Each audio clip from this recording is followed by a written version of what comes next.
Hop, voilà, je vais lancer le direct. La vidéo commence.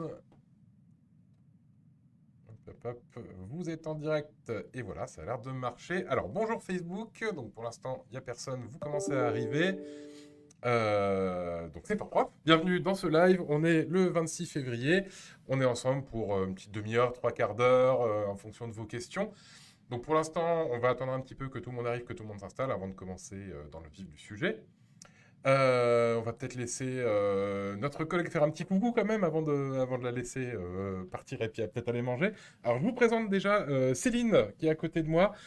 Bonjour, Si vous avez venu souvent sur des lives for prof, vous n'avez jamais vu Céline. C'est une collègue qui est arrivée il y a pas longtemps et qui va bientôt faire des lives toute seule. comme une grande. Voilà, c'est ça. Donc là, elle vient regarder un petit peu comment ça se passe, voilà, comment on gère la technique, comment on met les caméras, etc. Donc C'est ça. Céline qui est Bonjour à tous. notre apprentie aujourd'hui.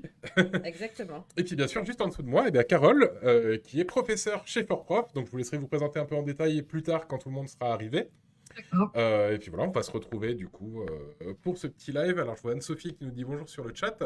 Anne-Sophie, si vous pouvez nous confirmer que vous nous entendez bien, que tout fonctionne bien, que mon son est pas trop faible, ça serait parfait.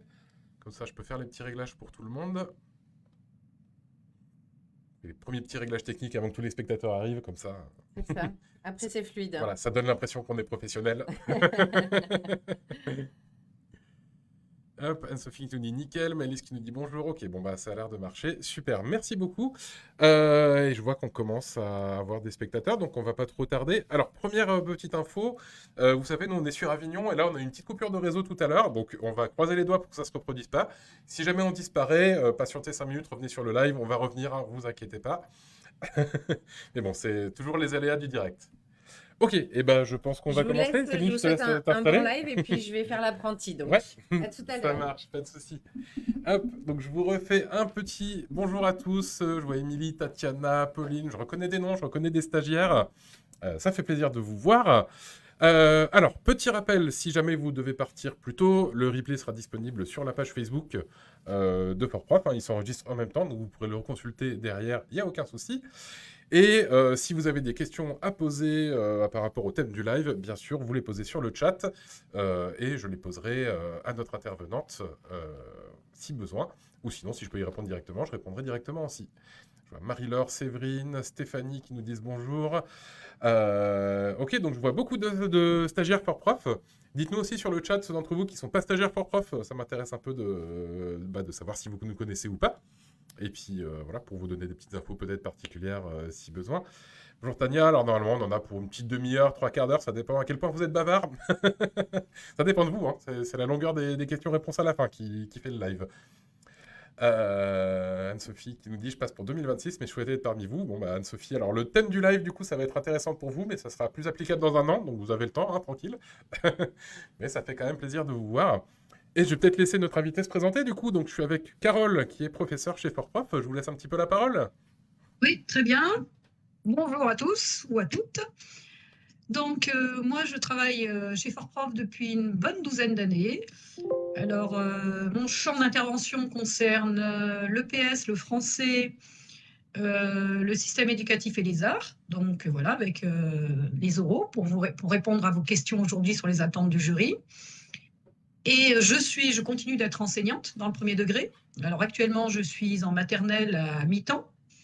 Et je suis également formatrice. Voilà, j'ai passé une thèse en sciences de l'éducation pour bien rester dans le métier et puis faire des formations sur tous les champs de l'éducation. Voilà. Voilà, donc Carole qui a de la bouteille dans l'éducation nationale et chez Fortprof. Oui, oui, j'ai de la bouteille, oui. Voilà, c'est ça. Moi, je me présente vite fait rapidement, mais bon, vous me connaissez, hein, c'est Jean-Paul, je suis responsable de formation donc chez Fortprof. Avec mon collègue Yves, on s'occupe de toute l'interface entre nos stagiaires et nos professeurs. Donc, on fait les plannings, on vous met dans des groupes, on vous met en contact avec vos professeurs, on résout les problèmes techniques, etc. Et puis, on vous coach, on vous accompagne, hein, aussi bien techniquement que moralement, jusqu'au concours et jusqu'à la fin de l'année. Toujours avec plaisir. Donc, aujourd'hui, on se retrouve pour un live qu'on va axer un petit peu plus sur les oraux du CRPE. Donc, petit rappel pour les stagiaires déjà qui sont déjà inscrits chez ForProf, notamment en formule gagnante, Connect, etc. Vous allez avoir des infos dans ce live que vous aurez aussi pendant l'année. Hein. Si vous loupez un bout de ce live, si vous n'avez pas tout, c'est pas grave, c'est des infos que vous aurez pendant l'année de toute façon. Il n'y a rien d'exclusif à ce live. Donc ne vous inquiétez pas là-dessus. Et pour tous les autres, prenez toutes les infos que vous pouvez. Ça, c'est super, on est là pour ça. Donc, on va parler un petit peu des attentes du jury pour le CRPE, parce que on sait que les épreuves orales, alors même si les écrits ne sont pas encore passés, on sait que les épreuves orales commencent déjà à en inquiéter certains, et nous, vous savez qu'on vous prépare depuis le début de l'année aux écrits et aux oraux en même temps. Donc voilà, on va parler un petit peu de ça, et surtout des questions pratiques qui peuvent se poser, ou des points de conseil, des points de vigilance, des choses qu'il faut savoir, de l'attitude qu'il faut commencer à travailler, etc. Ça, c'est bien de le travailler dès le début et un petit peu à l'avance. Donc, on va justement faire intervenir Carole pour nous en parler un petit peu. Alors, premièrement, je pense que la première question, et c'est peut-être le point le plus important, le point principal du live, en fait, est-ce qu'un jury, voilà, je passe le CRPE, j'arrive devant le jury, qu'est-ce que s'attend à voir le jury? Est-ce que le jury s'attend à avoir un candidat au CRPE? Est-ce que le jury s'attend à avoir déjà un professionnel qui a 10 ans de métier, qui s'y connaît parfaitement sur tous les sujets? Vous, en tant que jury, Carole, qu'est-ce que vous attendez quand vous voyez un candidat qui rentre? Alors, le jury ne recherche pas un bon élève. Là, il veut avoir en face de lui un futur professeur des écoles, donc un futur professionnel, à savoir un enseignant en devenir. Donc, comment repérer un enseignant en devenir? Bien, déjà, lorsque vous êtes à l'oral, vous devez être vraiment clair et structuré dans vos propos, comme vous le seriez dans une classe. Et vous allez devoir adopter une posture aussi bienveillante et pédagogique. Donc, ne pas hésiter à donner des exemples quand vous le pouvez. Et ensuite, ce qui est aussi attendu d'un futur professeur des écoles, c'est la capacité d'adaptation. Voilà un petit peu donc les 3 qualités principales qui sont attendues par rapport à votre posture au moment de l'oral. Ouais, et tout à fait. Et moi, ce que je dis souvent aux stagiaires, je pense que vous allez peut-être me le confirmer, Carole, c'est que finalement, ce que le jury veut avoir devant eux, c'est une personne à qui ils pourraient confier leurs enfants eux-mêmes en septembre. Tout à fait. Tout à fait. Ouais. Ils se projettent aussi sur votre façon de parler. Est-ce que cette posture-là de communication, on peut la transférer dans une classe ou pas? Voilà, donc c'est important. On vous en parle depuis le début, hein, quand vous êtes inscrit chez ForProf, qu'il faut sortir un petit peu du côté scolaire. Je suis un élève dans une formation, je dois être un bon élève. Voilà, attention, quand vous arrivez au jury, c'est vraiment, vous allez montrer que vous êtes un professionnel de l'éducation nationale, pas que vous êtes un élève qui est en fin de préparation. C'est vraiment un petit switch qui est important à faire et qu'il ne faut pas négliger. Parce que je pense que ça se voit tout de suite, j'imagine, Carole. Voilà, oui, c'est ça. Les élèves seront dans votre classe. Là, vous n'êtes pas élève. Ouais. Et puis j'imagine que vous, en tant que jury, vous voyez tout de suite quelqu'un qui rentre avec la bonne posture, la bonne attitude. Oui, avec l'expérience, effectivement, voilà, ces petites choses se voient clairement, oui. Et c'est ce qu'il faut travailler. J'imagine bien. Sur le chat, si vous avez des questions en direct, posez-les, comme ça je regarde un petit peu en même temps. Donc il n'y a pas de souci pour ça. Ok, super. Alors en parlant du coup de rentrer dans la salle, d'avoir l'air professionnel, etc., c'est une question un petit peu pratico-pratique qu'on nous pose assez souvent. Comment on s'habille pour aller au concours, aux oraux? Alors, comment on s'habille? Il faut être soi-même, vraiment, parce que si vous changez votre façon d'être, vous allez être déstabilisé. Donc, il faut être soi-même dans une tenue correcte. C'est ce qui est attendu quand vous arrivez dans un établissement, de toute façon, hein, c'est d'être habillé correctement. Vous êtes un modèle pour les élèves. On évite le short et les claquettes, même si c'est en juin. Comment? Oui, voilà, éviter les claquettes, même si c'est en juin. Et donc, c'est surtout de se sentir bien en accord avec soi-même et en accord avec cette future profession. Ouais, voilà, donc pas besoin de sortir le costume 3 pièces pour aller passer l'oral du concours. Hein. Non. Voilà, vous voulez quand même montrer que vous êtes futur professeur d'école, c'est pas un entretien d'embauche hyper formel au ministère. Il faut quand même qu'on voit un petit peu qui il y a derrière. Oui. Voilà. Alors, on a Fanzil VDB qui nous disait, pouvez-vous répéter les qualités? On va en parler un petit peu, là, c'était l'intro, donc on va les répéter pendant tout le long du live, hein, les bonnes qualités du futur prof des écoles, donc vous inquiétez pas, hein, on va en parler un petit peu plus en détail, ça va revenir un peu. Ça me fait un petit peu justement une transition vers une des premières qualités justement dont on parlait dans cette introduction, indispensable pour être un bon professeur des écoles et pour convaincre le jury. On va peut-être parler un petit peu de la posture, de la communication, puisque le jury ne va pas forcément évaluer que ce que vous dites, hein. Bien sûr, il y a les éléments de présentation qui vont être importants. Carole, vous allez pouvoir nous expliquer un peu plus en détail. Vous évaluez aussi comment on vous le dit, comment Voilà. le candidat va présenter un petit peu les choses. Oui, c'est ça. Donc, le jury évalue ce que vous dites, il évalue aussi comment vous le dites.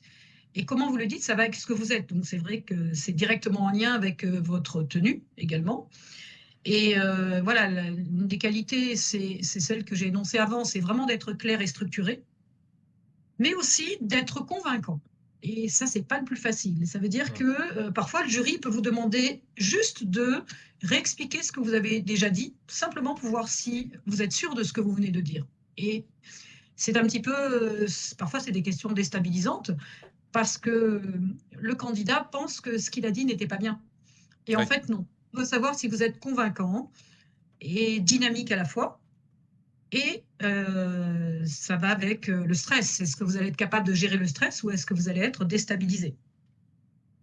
Ouais, tout à fait. Ça, c'est quelque chose qui se prépare et auquel il faut s'attendre, hein. Dites-vous que le jury va peut-être vous titiller un petit peu, peut-être vous brusquer un petit peu, justement pour voir comment vous allez réagir à ça. Donc, ben, c'est quelque chose auquel il faut se préparer.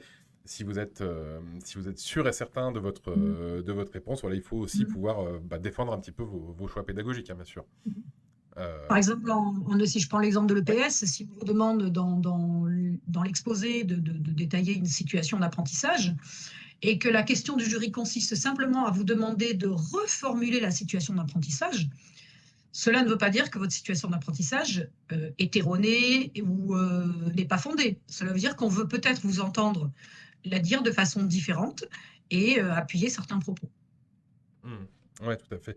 Et d'ailleurs, c'est même peut-être quelque chose qui peut se préparer justement pendant la préparation. J'imagine qu'en tant que candidat, je peux anticiper, je prépare ma situation d'apprentissage, je peux anticiper que le jury va me dire vous pouvez reformuler un petit peu, et du coup, ça me permet d'identifier pendant ma préparation les Oui. mots-clés sur lesquels il faudra que j'insiste Tout à fait, dans oui. ma présentation et dans ma reformulation. Donc ça, on sait que c'est des questions qui arrivent très fréquemment, donc c'est pas mal de les avoir en tête pour pouvoir te dire le jury va sûrement me dire de reformuler, qu'est-ce que je prépare si le jury me demande ça? Oui. Ouais, c'est un petit peu plus efficace du coup en termes de communication et de gestion du stress. C'est vrai qu'on a eu on a toujours des stagiaires qui nous contactent après. Ben voilà, j'ai été trop Oui. stressé, pardon, ça s'est vu, etc. Après, Carole, je pense que vous allez pouvoir me confirmer, les jurys ne sont pas non plus des monstres. Si, Non, non, si non, vous ils ne sentez sont un pas peu des monstres. stressé, Mais c'est vrai qu'en comparant des candidats, un candidat qui est extrêmement stressé, qui a perdu ses moyens, et un candidat qui a géré son stress, bien voilà, il peut y avoir matière à comparaison. Donc c'est vrai que l'objectif pour vous, c'est d'apprendre à gérer votre stress, d'avoir des techniques pour. Donc par rapport à l'oral, c'est l'entraînement, c'est comme le sport. ouais. Quand on s'entraîne, on s'entraîne, on s'entraîne. Au bout d'un moment, on y arrive, les automatismes prennent le dessus et on devient performant. L'oral, c'est s'entraîner, c'est parler à haute voix, parce que c'est pas pareil de parler à haute voix et de lire. Il faut s'entendre, c'est s'enregistrer, c'est faire des simulations, que ce soit avec Fortprof ou avec des amis qui pourraient vous écouter, des amis qui ne sont pas du tout dans la partie, et simplement voir s'ils vous comprennent. Et c'est vraiment, à force de vous entraîner à l'oral, vous allez normalement diminuer votre stress parce que vous l'aurez fait bon nombre de fois. Ouais, tout à fait. C'est pour ça qu'on vous propose un entraînement. Alors, j'en parlerai peut-être un peu plus sur la fin du live, hein, des mises en situation d'oral qu'on propose chez Fortprof. Bon, tous nos inscrits, en général, quand vous êtes inscrits dans des formules complètes, vous en avez. Donc, ça, vous savez déjà, on vous en a parlé. Vous avez peut-être déjà passé, même si on a des connects qui nous regardent. Mais en tout cas, ça, je vous en parlerai un petit peu plus. Mais c'est vrai, bon, c'est super important de s'entraîner.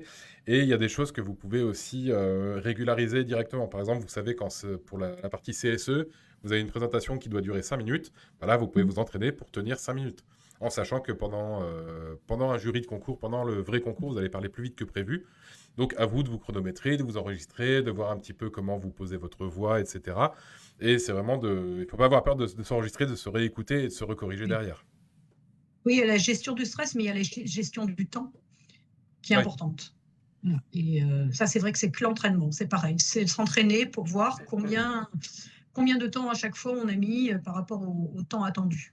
Oui, tout à fait. Alors, par rapport à la reformulation, là, justement, j'ai Séverine sur le chat qui nous dit un truc intéressant, parce que finalement, c'est ce que vont faire les élèves aussi. Ils vont dire, mais madame, est-ce que vous pouvez répéter? J'ai pas compris ce que vous avez dit. Ça va être reformuler une situation pédagogique avec d'autres mots, et le jury va vous demander exactement ça au final. Donc c'est raccord avec ce que vous allez faire en classe, en fait. Oui. Oui, tout à fait.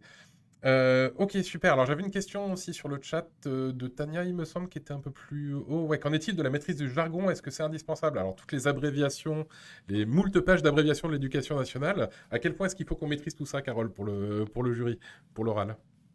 Alors, déjà par rapport au système éducatif, là, vous ne pouvez pas passer à côté Ouais. sur toutes les questions de sigles qui sont attendues. Ça fait partie des notions à savoir. Ensuite, on attend de vous à l'oral un vocabulaire spécifique. Cela va avec le fait qu'on se projette en tant que futur enseignant. Donc, on doit déjà posséder ce discours-là qui est spécifique. Ouais, tout à fait. On va s'attendre les jurys, je pense, vont s'attendre à ce que vous parliez, Mm. vous maîtrisiez déjà tout ce qui est séquence, C'est ça. séance, Oui, oui. voilà, les référentiels de compétences, enfin tout ce qui est vraiment important, ça, il faut un petit peu l'avoir. Et ça m'amène sur un des thèmes qu'on voulait aborder un petit peu pendant ce live, justement la maîtrise des connaissances. Puisque alors, ça, vous allez pouvoir me le développer, mais à quel point est-ce qu'il faut connaître les programmes scolaires? À quel point il faut connaître certains référentiels? Est-ce qu'il faut tout apprendre par cœur? Est-ce qu'il y a des choses qu'on peut un petit peu zapper? Le jury a besoin de savoir, dès le départ, avant d'être en classe, si vous possédez une solide connaissance des programmes. Et c'est ce qui est demandé en préparation de concours. Donc, bien entendu, les bases essentielles du français et des mathématiques, mais pas seulement, en fonction des oraux que vous allez passer dans certaines disciplines.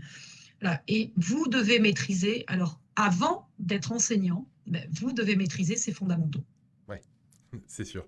Alors, après, on a souvent des stagiaires qui nous demandent, oulala, il y a 1000 pages de programme sur EduSchool, est-ce que je dois tout connaître par cœur? A priori, pas forcément. Non, non, Ouais. pas forcément. En revanche, voilà, il faut en connaître un minimum pour pouvoir en caser un minimum en fonction des questions qu'on vous pose. Ouais. Ouais, les grandes lignes, quelle grande notion est abordée dans quel cycle, ça va être déjà important, j'imagine. Voilà, quelques notions sur les mathématiques, le français, par rapport à tel cycle, et puis vous essaierez de le caser en fonction des questions pour montrer que vous avez une connaissance des programmes. Ouais, voilà, tout à fait. Il faut pas savoir, si je résume un petit peu, vous me dites si je me trompe, hein, Oui, il faut pas connaître par cœur les programmes, mais par contre, il faut savoir comment ils s'articulent dans le, dans exactement. le, dans le, dans le- dans la formation de vos futurs élèves. Exactement, oui, faut qu'il y ait, qu'on voit une logique pédagogique. Par exemple, si on prend l'exemple du français et qu'on dit la phrase au CE1, si simplement vous parlez de la phrase au CE1 sans la détailler et sans proposer une pédagogie adaptée, eh bien, on dirait que c'est peut-être un peu léger. Voilà. Mm. Donc, c'est la logique pédagogique qui va avec la notion, que ce soit en français ou en mathématiques. Ouais, voilà, toujours faire des liens entre les grandes lignes de programme et tout ce qui est référentiel de compétences, ça, on peut pas passer à côté, par contre. Non, non, on ne peut pas passer à côté, non. Ouais. Donc, s'il y a quelque chose que vous devez plutôt insister, c'est vraiment tout ce qui est référentiel de compétences. Nous, c'est vrai qu'on a beaucoup de professeurs à qui on pose les questions, est-ce qu'on doit connaître par cœur le programme? Et qui nous disent, mais moi, je connais des professeurs en activité depuis 10 ans qui connaissent pas encore par cœur leur programme. Donc ça, c'est pas très très grave si vous maîtrisez pas tout absolument pour le concours. Mais c'est bien si vous avez l'articulation et les grandes lignes. On a Priscilla qui nous pose une question sur le chat à ce sujet. D'ailleurs, doit-on connaître les nouveaux programmes, les changements qui ont été apportés? Alors, qu'est-ce que vous en pensez, Carole? Ces petits Alors oui, c'est changements de mieux. cette année. Oui, c'est mieux, surtout quand on est à l'oral. C'est mieux d'être à la page, on va dire, et de suivre les nouveaux textes, les nouvelles transformations. Voilà, c'est ça. Alors, c'est pas forcément l'idée d'avoir appris par cœur tous les nouveaux Non. programmes, mais par contre de pouvoir discuter un petit peu des changements qu'il y a eu. Par exemple, il y a quelques années, je sais qu'il y avait une circulaire sur la natation Oui, en EPS. Bah, j'imagine qu'en tant que jury, si vous avez un candidat qui parle de cette circulaire et d'un petit peu de ses conséquences, etc., bah, ça va valoir peut-être un petit peu de bonus par rapport aux autres. oui, c'est ça. Voilà. Mhm. De montrer que vous vous tenez au courant des informations, des nouvelles circulaires, car c'est ce que vous devrez faire quand vous serez en poste. Voilà, c'est ça. Donc, il y a le curseur à trouver entre tout connaître par cœur, ce qui n'est pas possible Oui. quand on passe le concours, mais entre ça et vraiment suivre un petit peu l'actualité et être capable de discuter un petit peu. On a Ludi qui nous demande, faut-il connaître les numéros associés au référentiel de compétences C1, P1, etc. Non, c'est pas. L'essentiel, c'est que vous connaissiez vraiment le référentiel des compétences, c'est un incontournable. C'est un Ouais. incontournable. Si vous ne mettez pas les numéros avec, l'essentiel, c'est de pouvoir citer la compétence et puis la commenter. Ouais, Voilà. c'est d'être en maîtrise, même si on n'a pas le Oui, tout petit point de détail oui, du titre. Voilà, de le mettre en lien avec un exemple éventuellement, mais non, Ouais. c'est pas indispensable. D'accord, ok. Alors, par anticipation sur le chat, pour nos stagiaires qui pourraient se poser la question, on est en train de vous faire de petites synthèses des nouveaux programmes, justement des changements, etc. Donc ça devrait sortir rapidement sur les forums. Donc vous inquiétez pas, on vous tiendra au courant, hein, c'est des informations que vous aurez.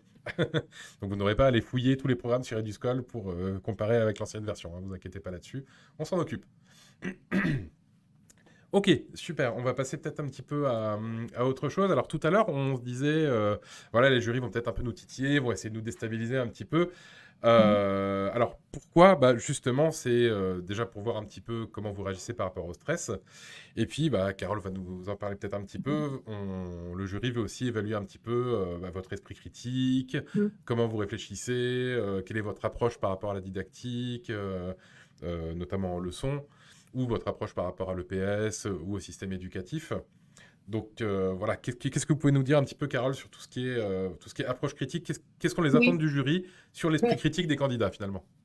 Alors, le jury va attendre de vous que vous puissiez prendre du recul sur ce que vous avez dit et que vous soyez capable d'analyser une situation. Donc, on n'attend pas de vous que vous récitiez par cœur quelque chose. Même, on parlait du référentiel de compétences, on ne va pas vous demander de le réciter par cœur. On va vous demander d'être capable d'intégrer une compétence dans l'entretien, par exemple.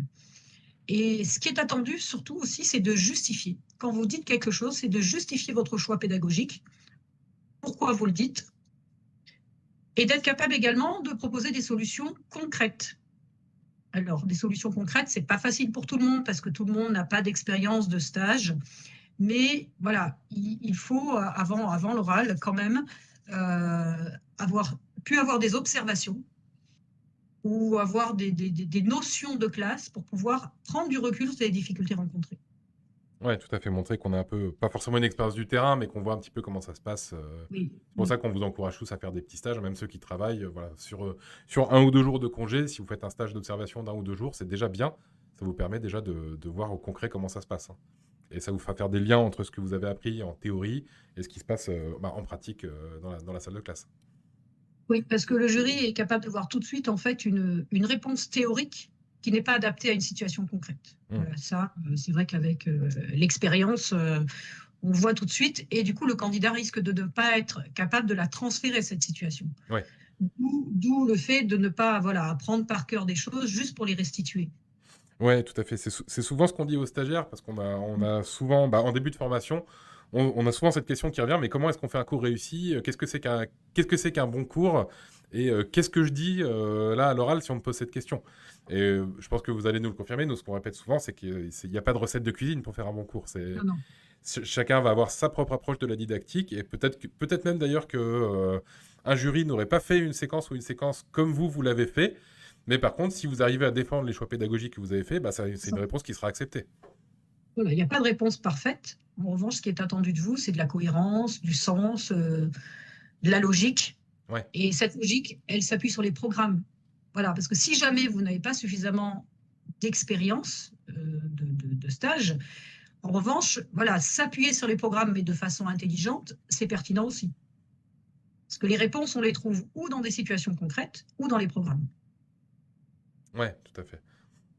Donc, voilà, c'est important de vraiment bien anticiper ça, de ne pas se dire je vais étudier plein de cas et puis mon sujet, ça va sûrement porter sur quelque chose, donc je pourrais sortir quelque chose par cœur. Non, là, il va y avoir Ouais. une partie de créativité un petit peu, donc c'est important de le Oui. travailler. Créativité puis de bon sens, oui. Voilà, c'est ça, bien sûr. Une petite question pratico-pratique d'ailleurs qui me vient. Voilà, si je suis candidat, là je suis candidat, je présente quelque chose et le jury me demande de parler un petit peu du référentiel de compétences ou à quelles compétences ça correspond. Est-ce que c'est montrer un petit peu de recul j'ai tout oublié, je sais plus où ça se trouve. Est-ce que ça passe au niveau du jury si je dis, bon, bah voilà, là je sais plus quelle compétence ça correspond. Par contre, je sais que je dois aller chercher dans le référentiel, à tel endroit, etc. Est-ce que montrer un petit peu qu'on sait où chercher l'information, ça peut rattraper un petit peu si on a oublié quelque chose le jour J à cause du stress, par exemple? Alors oui, ça peut rattraper parce que vous montrez que vous savez que ça existe. Ouais. Voilà. En revanche, au moins en avoir une en tête, c'est bien. En disant, voilà, j'en ai retenu qu'une, je sais où ça se trouve, et puis je peux vous parler de celle-ci, et éventuellement d'en retenir une où vous allez pouvoir faire des liens vous-même, voilà, une qui vous parle. Ouais. Mais voilà, c'est vrai que c'est mieux de dire que vous savez que ça existe et que vous l'avez lu, mais que vous n'êtes pas capable là de le restituer. Ouais. C'est vrai que si le jury pose une question et entend juste un « je sais plus », c'est un peu plus dommageable que d'entendre « je Oui, sais plus, mais par contre, je sais où je vais aller chercher si j'ai le voilà, problème en c'est classe ça. ». Ouais. Exactement. Montrer qu'on sait un peu s'adapter, ça fait partie de ce recul dont on parlait justement depuis tout à l'heure. Hein. Oui, oui, Mhm. oui. Ok, parfait. Il y a des petites questions sur les stages. Effectivement, est-ce que je ne peux pas faire de stage? Je suis ATSEM. Si vous êtes ATSEM, vous avez déjà une expérience en classe, donc il n'y a pas de Ah souci. oui, On a ah oui. on a beaucoup de candidats qui sont ATSEM, qui sont AESH, etc. Alors, ATSEM ESH, c'est une mine d'or pour Oui, les gens qui font le concours, hein, parce que vraiment, alors c'est sûr que ATSEM, ben, vous n'allez voir que de la maternelle, mais si vous êtes déjà dans une école, vous pouvez donc tisser des liens avec les autres collègues. Et puis à ESH, c'est une mine d'or aussi, parce que vous avez l'enseignant en face de vous. Donc, ça, Mhm. c'est vraiment vous en servir en tant qu'observateur, observatrice critique, quoi. Ouais, tout à fait. Donc c'est bien d'avoir cette expérience-là. Ceux Oui, qui ont, nous, ce qu'on dit, c'est que ceux qui ont déjà une bonne expérience de la classe, comment ça se passe de l'autre côté du rideau, entre guillemets, bah, pas forcément besoin de faire 1 milliard de stages. C'est sûr que non, non, non. Si on est déjà dans l'école, c'est pas utile. voilà. Par contre, si vous venez de la reconversion, si vous avez été dans une banque depuis 15 ans, là, ça vaut quand même le Oui, coup d'aller voir. oui, Si oui, la oui, dernière là, fois que vous oui, étiez assis à l'école, c'était à la place d'un élève, là, faites un stage, effectivement. c'est ça. Ok, parfait, ça marche. Alors, de quoi on peut parler pour finir un petit peu ce live? Hein, ça fait déjà une petite demi-heure. N'oubliez pas d'envoyer les questions Oui, si vous en avez encore. On va peut-être parler un petit peu des erreurs un petit peu faciles, mais qui vont systématiquement vous coûter des points, mais qu'on peut se préparer à éviter. On en a déjà parlé, hein, Carlo, vous me le confirmez, réciter sans rien oui, expliquer, juste voilà. réciter une Mhm. préparation et pas savoir s'adapter, ça c'est mortel. Oui, exactement. Il Ouais. va falloir illustrer et s'adapter, oui. Ouais, ouais, tout à fait. Bah, Tania nous pose une question qui nous fait une super transition. Ça fait 2 fois que vous me tendez des transitions, Tania, j'aime beaucoup. Lorsqu'on passe l'oral de leçon, est-ce qu'on a nos notes sous les yeux? Alors, Carole, qu'est-ce que vous Ah. me dites? Alors, bah, c'est des notes que vous allez prendre. Si vous pouvez vous détacher de vos notes, c'est mieux. Ouais, Voilà, ça peut vous rassurer parce que vous avez écrit des choses, mais c'est mieux de parler en regardant le jury, ouais, ouais, c'est sûr. de lire ses notes. Voilà, Là, si je vous parle en live et que je le nez dans mes notes, ça va être voilà, un peu plus compliqué. c'est ça, c'est Mais, ça. mais ouais, ouais, effectivement. Après, vous pouvez avoir vos notes de toute façon, puisque bah, Oui, vous allez passer du temps à les prendre. Vous allez peut-être faire une structuration, faire un plan, un tableau récap. Donc, mm, c'est pas mal de s'y référer de temps en temps pour au moins voir que vous avez un petit peu structuré la chose. Et ça m'amène du coup à la deuxième erreur facile à éviter. Hein, faites de la structure dans vos réponses. mm, Si vous partez un petit oui. peu dans tous les sens et que voilà, vous passez du coq à l'âne en permanence quand vous faites votre présentation, ça va se voir au niveau du jury. Oui, le jury a besoin de suivre votre fil conducteur. Hmm. Absolument. Si vous faites des allers-retours, lui il va être perdu.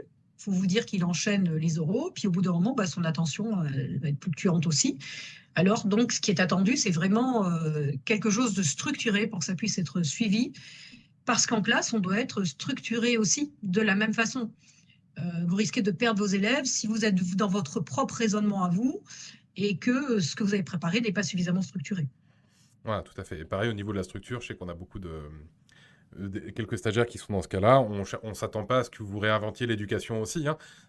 Si vous faites une structure de séquence basique qui marche très bien, qui est cohérente, qui est adaptée et sur laquelle vous savez rebondir, je pense qu'on n'attendra pas beaucoup forcément plus. Non, non, non.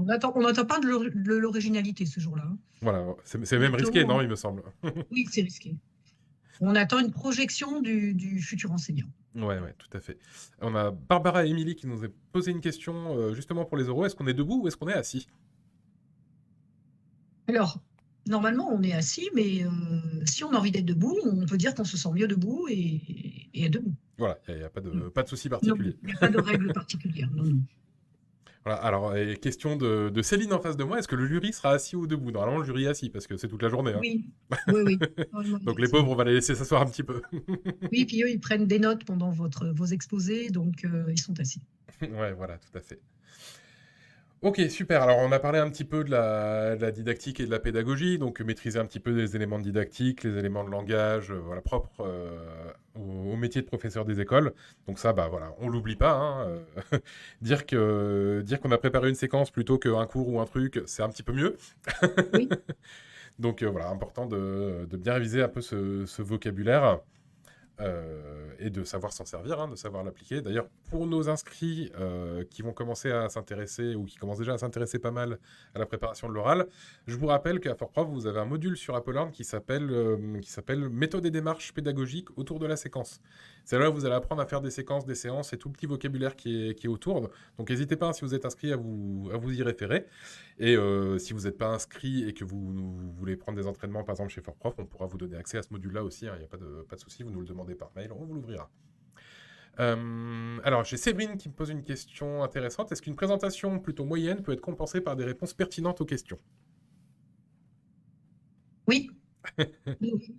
Présentation moyenne, je prends l'exemple de l'EPS, un exposé moyen s'il n'y a pas de hors-sujet et s'il n'y a pas de problème de gestion de temps. Voilà, ça, ce sont les deux choses préjudiciables. Être hors-sujet et puis dépasser le temps ou faire un temps trop court. Après, si c'est moyen, parce que vous avez répondu dans le sujet, mais rien de transcendant, en revanche, l'entretien est important et intéressant parce que si vous êtes pertinent, bien sûr, bien sûr que ça peut Ouais, tout à donner fait. de la plus-value à votre épreuve. Tout à fait. Alors là, c'est là où c'est un petit peu délicat aussi, où si le jury nous demande si on est sûr de ce qu'on dit, est-ce qu'il nous demande de reformuler ou est-ce qu'on a fait un hors-sujet, il faut qu'on improvise quelque chose. Là, c'est un petit peu plus difficile à... Oui, si vous ne dites pas clairement que vous avez fait hors sujet, c'est sûr que ce sera difficile à percevoir. Mais voilà, quand on vous demande de reformuler, ne paniquez pas. Ouais, Reformulez, et c'est comme quand on le fait en classe, quand un élève n'a pas compris, vous allez reformuler, mais vous n'allez pas reformuler de la même façon. Sinon, il ne va pas comprendre. Pour autant, il y a quelque chose qui n'est pas passé dans la consigne ou dans l'explication, donc il faut changer les mots, ou bien on peut faire aussi expliquer par un père en classe, un autre élève. mhm, Mais si on vous demande de reformuler, il ne faut pas vous sentir déstabilisé, il faut essayer de reformuler d'une autre façon. ouais. Donc, par contre, si après la reformulation, on vous demande deux, trois fois est-ce que cette situation-là, est-ce que ça, là, ça commence à peut-être à être l'alerte. Oui, oui, ça commence à interroger, ça veut dire que peut-être qu'on veut vous amener à dire quelque chose que vous n'avez pas dit. Ouais. Ouais, tout à fait. Donc il y a un curseur à mettre entre savoir défendre un petit peu ses choix pédagogiques, bien reformulés, et se rendre compte que on a fait un petit hors-sujet et corriger un petit peu en direct. Donc ça, bah, c'est l'expérience et l'entraînement, hein, de toute façon. Parce Oui, que c'est ça. j'imagine, Carole, comme vous faites passer des entraînements à l'oral avec Fort-Prof, vous le voyez aussi lors des entraînements. Oui, exactement. Ça se voit lors des entraînements. Et puis après, on voit une évolution de toute façon, Ouais, hein, ouais, puisque oui. Et puis pendant le débrief, je pense bien que vous dites au stagiaire, bah là, je t'ai demandé de reformuler, c'est parce que je voulais oui, t'amener à ceci, cela. exactement. C'est quelque Oui, chose que oui. vous Après, expliquez pendant le... après, on débriefe chaque moment de de- l'entretien et de l'exposé. Donc, ça de, donne des pistes. De l'entraînement, oui, tout à fait. Oui, Voilà, alors on voulait parler aussi, j'avais dans mes petites notes de parler un petit peu de la gestion du stress, donc on l'a pas mal abordé, donc on va pas refaire oui, un laïus dessus, mais bon, c'est vrai que c'est important.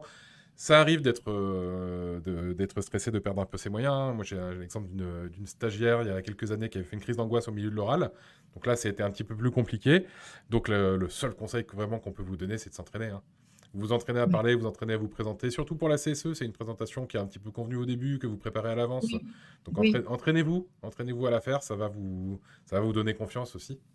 C'est ça. Le fait de partir de quelque chose de positif, ça peut ensuite enclencher autre chose de positif. Et Ouais, donc, ouais, tout à fait. l'exposé de système éducatif, oui, c'est un bon exemple. Tout à fait. Alors, on a Séverine qui nous demande, surtout pour la leçon, est-ce que les jurys attendent de nous une maîtrise des fiches de prep? Donc fiches de préparation de séquence-séance. Alors, il faut que la fiche de préparation tienne la route dans ce que vous allez présenter. Ouais. Voilà. Oui. Tant que ça tient la route et qu'il y a la logique, après la structure La précise. logique, et voilà, ben, les grands axes hein, avec les compétences, les objectifs, voilà, le déroulement, des variables s'il en existe, penser à la Ouais, différenciation, voilà, l'évaluation, voilà, les points importants sont là. Et c'est vrai que le fait de vous entraîner, que ce soit sur du français, des mathématiques ou autre chose, après, c'est le même cadre. Une fiche de préparation, c'est le même cadre pour ouais. toutes les disciplines. Ouais, tout à fait. Moi, je voyais des questions sur le détail des points au concours, mais on a répondu, un de mes collègues a répondu sur le chat en même temps, donc c'est bien. On n'y passe pas plus de temps. Ok, parfait. Et du coup, si vous avez voilà, peut-être un petit conseil le plus important, le message principal que vous voulez faire passer à un futur candidat au CRPE? Alors oui, par rapport aux oraux, je crois que c'est ce que vous avez dit au départ. Le secret de la réussite, quand même, c'est de travailler les oraux dès le début de l'année. Dès le début de l'année, parce que c'est impossible après. Ouais. C'est impossible. Et donc, c'est vraiment de mêler les deux et de ne pas vous dire, ben, si j'ai les écrits, je travaillerai les oraux. Non, ça ne marche pas. Ça ne marche pas. Donc, c'est vraiment. Et puis en plus, il y a du lien entre les oraux et les écrits. Il y a des passerelles. Oui, des points d'application, par exemple, comme vous faites les arts aussi. Voilà. Exactement. Et donc, ces passerelles-là, ensuite, ça vous donne des habitudes que vous construisez et qui vous permettent de devenir davantage performant. Ouais, tout à fait. Alors, si vous posez des petites questions sur le chat, sur le détail des points en concours, hein, ça a été posté sur le chat un petit peu plus haut, donc vous cliquez sur le lien, vous allez arriver sur notre site internet, hein, donc il n'y a pas de souci là-dessus. Ouais, donc voilà, hein, tout simplement être convaincant, montrer qu'on est un bon prof des écoles en devenir. Les jurys ne s'attendent pas à avoir quelqu'un de parfait devant eux, mais quelqu'un à qui ils pourront confier leurs enfants et qui va s'améliorer au fil du temps. Oui, c'est ça. Ok. L'essentiel, c'est de montrer qu'on s'adapte et qu'on peut s'améliorer. Ouais, voilà. Donc, c'est toujours très stressant, le jury, surtout qu'il y a des jurys qui sont un peu passés maîtres dans l'art de mettre la pression et d'être intimidants. Oui. Mais voilà, rassurez-vous aussi, même si votre jury est intimidant, il y a quand même des consignes au niveau national. On va pas vous mettre une mauvaise note parce que vous n'avez pas dit bonjour à la bonne personne en premier. Il n'y a pas de souci là-dessus. Émilie qui nous dit, si on fait un hors-sujet, est-ce que le jury nous le dira? Alors, je pense pas directement, hein, Carole. Non, pas directement. Il essaiera au travers des questions de l'entretien de voir si vous vous êtes rendu compte que vous avez fait un hors-sujet et il vous poussera peut-être à proposer autre chose. Voilà. Ouais, tout à fait. Et pareil pour l'EPS, je pense un petit conseil que vous pourrez... Vous avez fait un hors-sujet. Hop là, Carole, je vous entendais plus. Je vous ai peut-être si coupé. vous vous rendez compte, pardon. Oui. C'est bon? Ça marche? Si vous vous rendez compte... Oui, là, ça marche? C'est bon. Désolé. Si vous vous rendez compte par vous-même que vous avez fait un hors-sujet, et donc on parlait du recul réflexif et de cette capacité d'auto-analyse, et que vous-même, dans l'entretien, vous êtes capable de dire « Ah non, mais là, j'aurais dû proposer plutôt cette situation, je viens de me rendre compte que… » Ça, c'est intéressant. Ouais. C'est intéressant parce que le propre de l'enseignant dans sa classe, c'est de s'adapter. Ouais, tout à fait. Ouais. Donc ça peut... si ça vous arrive comme ça, face au jury, si vous avez su réagir, il ne faut pas paniquer si vous avez fait un petit hors-sujet au début. Ça ne vous coûtera pas le concours, forcément. Donc... Non, après, tout est dans l'entretien. Hein. Oui, voilà, c'est ça. Tout est dans l'entraînement. Alors justement, je vais finir ce live là, ça fait déjà quasiment 40 minutes qu'on est ensemble, donc je ne vais pas vous laisser trop longtemps. Mais juste pour finir, je vous parle un petit peu des entraînements. Nous, on propose des entraînements, alors on appelle ça des mises en situation d'oral, donc des MSO, puisqu'on fait un peu le jargon aussi, histoire de rajouter des abréviations. On n'en a pas assez dans l'éducation nationale. Donc on vous propose ça. Alors pour tous nos stagiaires qui sont déjà inscrits, normalement vous avez des MSO déjà prévus. Il y en a une par matière dans la formule gagnante, il y en a 2 par matière dans la formule Connect. Mais on propose aussi ces MSO à la carte. Donc si jamais vous n'êtes pas inscrit chez Fortprof, que vous voulez vous entraîner spécifiquement à l'oral, vous pouvez commander à la carte une mise en situation à l'oral, dans la matière de votre choix ou dans plusieurs matières. On vous attribue un professeur, vous prenez rendez-vous avec, vous passez un oral, peut-être même avec Carole d'ailleurs, dans les conditions de concours. Dites-nous si vous venez de ce live en vous inscrivant, on essaiera de vous mettre Carole à l'oral, comme ça vous fera un petit lien. Mais voilà, comme ça vous avez directement un sujet qui est choisi par le professeur, il vous l'envoie la veille s'il y a un sujet, vous avez le temps de le préparer juste avant votre rendez-vous. Après, c'est du rendez-vous en visio avec votre professeur. Vous passez dans les conditions du concours, donc le professeur va vous accueillir de manière très très neutre, comme si c'était un jury. Et après, à la fin de votre présentation, il y aura un petit quart d'heure, 20 minutes de débrief, de régulation pour vous donner des conseils, ce qui a été, ce qui n'a pas été, etc. Donc, si vous êtes en formule complète chez Fortprof, que vous sentez que vous avez besoin d'entraînement en plus pour les oraux, vous pouvez en prendre en plus à la carte, il n'y a pas de souci. Si vous n'êtes pas inscrit chez nous, vous pouvez en prendre aussi. On vous aiguillera sur le planning, comment prendre les rendez-vous, on vous donnera les coordonnées des professeurs, etc. Ça, on s'occupe de tout, il n'y a pas de souci. Voilà, je pense que c'est à peu près tout. Si je dis pas de bêtises, je vais rester un petit peu s'il y a des questions. Alors, Anaïs qui nous dit les MSO sont après les écrits, rassurez-moi. Alors oui, pour la plupart d'entre vous. Les Connect ont déjà commencé leur MSO parce qu'ils en ont un petit peu plus. Et pour les gagnantes, les MSO seront après les écrits. Cela dit, je vais attirer votre attention et c'est quand même par là que je voulais finir le live. Carole nous disait tout à l'heure, hein, c'est important de travailler les oraux dès le début. Pour vous donner un petit exemple, les derniers résultats des écrits, c'est prévu fin avril pour certaines académies, et le premier oral est prévu le 12 mai, je crois, pour certaines académies. Ça veut dire que si vous attendez d'être sûr d'avoir les écrits pour commencer à bosser les oraux, vous allez avoir 3 semaines. 3 semaines pour bosser quelque chose qui vaut les 2 tiers des points au concours, donc c'est déjà perdu en fait. Donc c'est pour ça vraiment commencer maintenant. Je sais qu'on a des stagiaires qui vont nous dire un petit peu ah là, j'ai des cours de leçons, j'ai des cours de PS alors que les écrits c'est dans un mois. Pourquoi vous nous avez mis des cours de leçons? Exactement pour ça. Parce que les écrits c'est dans un mois, mais les oraux c'est dans 3 mois, donc vaut mieux que vous ayez vos cours de PS maintenant qu'une semaine avant les oraux. C'est pour ça qu'on vous fait commencer à l'avance. Et au sujet des mises en situation d'oral, si vous les commandez, alors il n'y a pas de date limite. La date limite, c'est votre oral, bien sûr, mais il n'y a pas de date limite pour commander les MSO. Je vois Ludie qui nous pose la question. On va les proposer, nous, à partir de la mi-avril. Mais si vous êtes déjà bien avancé sur les écrits, que vous en sentez à l'aise et que vous voulez commencer à vous entraîner sur les oraux, vous nous passez un petit mail si vous commandez une MSO en nous disant que vous aimeriez bien l'avoir assez rapidement. Et puis on vous met en contact avec des profs qui font des MSO dès maintenant. Comme ça, voilà, on s'en occupe tranquillement. C'est intéressant, Laetitia nous dit, c'est intéressant de les faire en parallèle, même si le planning est chargé. Et bah oui, en plus, voilà, je pense que Carole va être très d'accord avec moi, mais en didactique de leçon français, leçon maths, et même en didactique EPS, vous apprenez des choses qui vous seront utiles peut-être pour l'épreuve d'art. Exactement, oui. Voilà, conception de séance, conception de séquence, analyse de séquences de production, etc. C'est des choses que vous voyez pour l'oral et qui vont beaucoup vous servir pour l'écrit. Le futur professeur des écoles est polyvalent. Quand vous allez être en classe, vous allez enseigner toutes les disciplines, contrairement à l'enseignant du second degré. Et donc, les passerelles sont tout le temps là. Voilà, tout le temps là. Voilà, c'est pas cloisonné, on révise pas Humater, pilote. Là, on n'est pas à l'école, on apprend un métier. Donc, du début à la fin, c'est un petit peu le fil rouge chez Fortprof. On vous apprend pas que à bachoter le concours, on vous apprend aussi le métier, et c'est ça qui est le plus important, parce que c'est ça qui va faire votre carrière derrière. Ok, merci beaucoup Carole, on va peut-être s'arrêter là, je vais vous laisser aller manger aussi. Je vais remercier tout le monde de votre attention. Il y a eu beaucoup de chats en plus, c'était super d'interagir un petit peu avec vous. Donc pour les stagiaires 2026, commencez à bosser vos maths et vos français. Pour l'instant, on ne s'inquiète pas trop des oraux. Les stagiaires 2025, par contre, on compte sur vous pour bosser les oraux, comme on vous l'a dit pendant tout ce live. Voilà, si vous avez des questions, si vous avez besoin de renseignements, n'hésitez pas à nous appeler au standard. Vous allez sur le site fortprof.fr, vous faites une petite demande de rappel, et il y a nos conseillers en formation qui vont vous aiguiller pour les mises en situation d'oral, etc. Pour nos stagiaires qui sont déjà inscrits, vous avez déjà nos contacts, à Yves et à moi, donc vous nous appelez directement ou vous nous envoyez un petit mail et on vous renseigne. Et puis voilà, le replay va être disponible normalement juste après la vidéo. Si vous avez des collègues qui préparent le CRPE, n'hésitez pas à leur parler de nous aussi, à leur partager la vidéo, parce qu'il y a plein d'informations intéressantes. On va encore remercier Carole d'ailleurs. Tout le monde sur le chat qui vous dit merci, Carole. Vous les voyez pas, mais je vous le dis. D'accord. Il y a Pauline qui nous dit merci, Gaëlle, Claude, Ludie, Anne-Sophie qui est de 2026 du coup, mais qui a déjà pris des infos intéressantes. Anaïs, Estelle, Séverine, Marie-Laure, Maëlys.